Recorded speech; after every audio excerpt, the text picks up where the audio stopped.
नमस्कार साथियों, स्वागत है एक और नए वीडियो में। दोस्तों, आज के वीडियो में हम बात करने वाले हैं सोयाबीन की।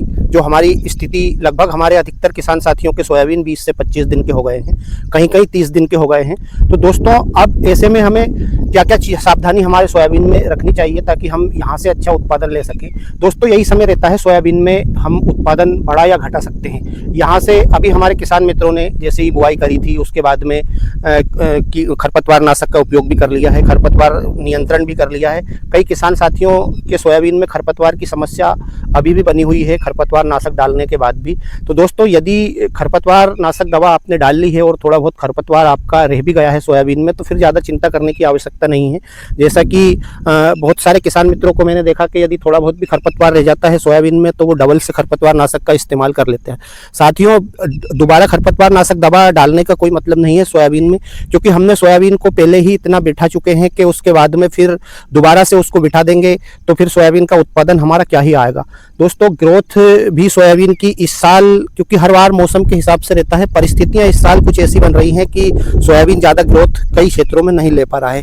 उसका कारण है दोस्तों कि जैसे बहुत सारे क्षेत्रों में हमारे किसान मित्रों ने बुआई करी थी, उसके 8-10 दिन तक पानी नहीं गिरा। उसके बाद में फिर जब कई क्षेत्रों में बारिश होना स्टार्ट हुई तो लगातार बारिश हो रही है, ऐसे में हमारे खेत जो है बिल्कुल चिपचिपे से हो गए हैं। तो दोस्तों, अब जो भी परिस्थिति है, सोयाबीन की स्थिति अब लगभग 20 से 25 दिन की हो गई है। तो अब ऐसी स्थिति में हमें यहाँ से सिर्फ और सिर्फ ध्यान रखना है सोयाबीन में इंसेक्टिसाइड का। साथियों, यहाँ पर आपको आपके खेत पर जाकर देख लेना है इल्लियों के हिसाब से कि भाई हमारे खेत में कीटों का प्रकोप हुआ है और कौन से कीटों का प्रकोप हुआ है, उनको हमारे लिए जानना भी जरूरी है।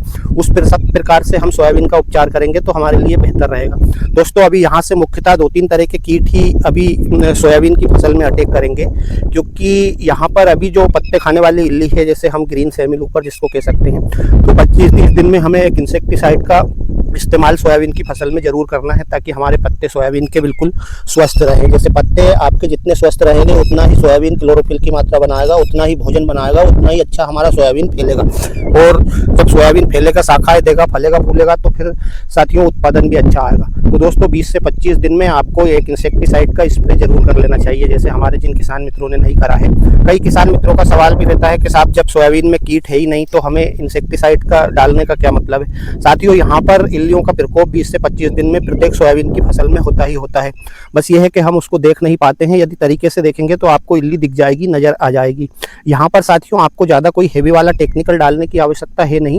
यहाँ से आप हल्का वाला टेक्निकल भी ले सकते हैं, क्लोरोपेरिफास वगैरह दवा भी डाल सकते हैं, या लेमडासायोथिन डाल सकते हैं, इमामेक्टिन डाल सकते हैं। इस प्रकार की दवाएं आप डालेंगे तो अच्छा रहेगा। और दोस्तों, एक और महत्वपूर्ण चीज़ मैं आपको बता दूं कि यहाँ 20 से 25 दिन में ही 25 से 30 दिन तक हमारी सोयाबीन की फसल में गडल बीटल का प्रकोप होता है। यानी कि हम आम भाषा में बात करें तो रिंग कटर, जो हमारे किसान साथी जानते हैं, रिंग कटर इल्ली का नुकसान यहाँ से होता है। और यदि मित्रों उसको हमने समय रहते सुधार लिया, देख लिया, तो कंट्रोल कर सकते हैं उसको, वरना बाद में जब वो बढ़ जाती है तो उसको कंट्रोल करना मुश्किल हो जाता है। दोस्तों, रिंग कटर इल्ली का देखने का सबसे आसान और सरल तरीका है, जो कि मैं आपको बताऊंगा इस वीडियो में। दोस्तों, इससे पहले यदि आपने चैनल को सब्सक्राइब नहीं किया है तो कर लीजिए और बेल आइकन को प्रेस कर लीजिए ताकि आपको नोटिफिकेशन मिल जाए और साथियों अच्छे वीडियो मिल जाए, ताकि हम समय रहते हमारी फसल को सुधार सकें, देख सकें।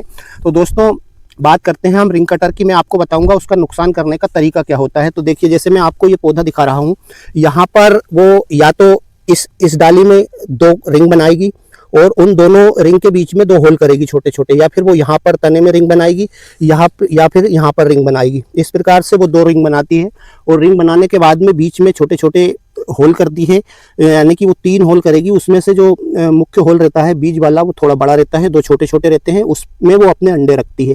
और अंडे रखने के बाद जो उससे जो इल्ली बनती है, बिल्कुल बारीक सी पतली सी, वो इल्ली जो है वहीं से तने में अंदर घुस जाती है। ऐसे घुसते घुसते जिगजैग पैटर्न में काटते हुए वो अंदर तक जाती है और साथियों पूरे तने को खोखला कर देती है।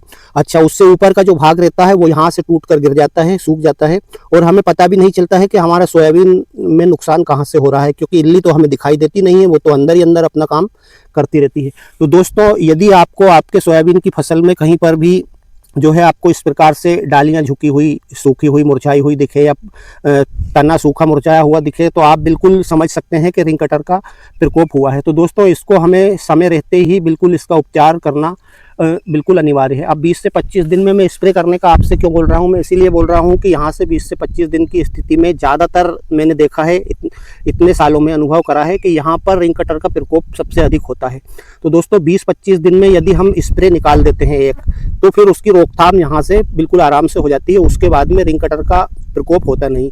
तो आपने जैसे पहला स्प्रे 20-25 दिन में निकाल दिया, उसके बाद में फिर ज़्यादातर जैसे हमने अर्ली मैच्योरिटी की वेराइटियाँ लगाई है। अब अर्ली मैच्योरिटी की वेराइटियों में लगभग 30 दिन से फूल आना चालू हो जाते हैं, कई कई वेराइटियों में 35 दिन में फूल आते हैं।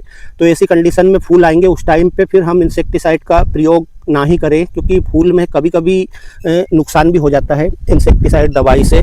फिर उसके बाद में हम जब दूसरा स्प्रे निकालेंगे वो निकालेंगे जब हमारे सोयाबीन में फूल ख़त्म होने लगे और थोड़े थोड़े कारे बनने लगे। ऐसी स्थिति में फिर हमें एक और स्प्रे निकालना है और उसके बाद में फिर हम हमारे सोयाबीन की फसल में कीटों का प्रकोप होता है तो वहाँ पर हम देख करके स्प्रे निकालेंगे तीसरा। यदि नहीं होता है तो फिर नहीं निकालेंगे। तो आपको अपने खेत पर जाकर परिस्थिति के हिसाब से देख लेना है कि हमें स्प्रे कब कब डालना है। लेकिन साथियों मैं फिर एक बार बता दूं आपको कि 20 से 25 दिन में आपको एक इंसेक्टिसाइड का स्प्रे जरूर करना है। यहाँ पर आप हेवी वाली दवाई ना लें, ज़्यादा खर्चा ना करें। आप हल्की वाला भी दवाई लेंगे तो भी आपका काम चल जाएगा। तो साथियों यदि समय रहते सोयाबीन की फसल को टाइम टाइम पर संभाल लिया जाए तो उत्पादन अच्छा आता है। दोस्तों मेरे पास कई कमेंट आए थे कि साहब हमारा सोयाबीन ग्रोथ कम ले रहा है, नहीं ले रहा है। तो साथियों यदि आपका सोयाबीन 15 से 20 दिन का भी है तो आप यहाँ पर या 20 से 25 दिन का भी है सोयाबीन, तो यहाँ से भी सोयाबीन हमारा ग्रोथ ले सकता है। बस ये है कि आपको उसको थोड़ा सा बूस्ट करने की आवश्यकता है, यानी कि हमें उसमें नाइट्रोजन का प्रयोग करना पड़ेगा। और नाइट्रोजन भी हम जो वाटर सोलेबल फर्टिलाइजर्स आते हैं, जैसा कि मैंने आप लोगों को मेरे बहुत सारे वीडियो में बताया था कि जो वाटर सोलेबल फर्टिलाइजर्स हैं वो बहुत शानदार काम करते हैं। तो उसमें हमें NPK 19-19 1 किलो प्रति एकड़ के हिसाब से ले लें, या NPK 19-19 नहीं मिल पा रहा है तो NPK 20-20 ले लें। इस प्रकार से जिसमें कि नाइट्रोजन, फास्फोरस और पोटास की मात्रा समान रूप से है, तो आप इस प्रकार से इंसेक्टिसाइड में मिलाकर डाल सकते हैं। आपका सोयाबीन को थोड़ी नाइट्रोजन मिल जाएगी और सोयाबीन ग्रोथ ले लेगा। तो साथियों ये थी आज के वीडियो में एक छोटी सी जानकारी। अब मैं बहुत जल्द आपको नई जानकारी के साथ नए वीडियो में मिलता हूं। तब तक के लिए मुझे आज्ञा दीजिए। जय जवान जय किसान, धन्यवाद।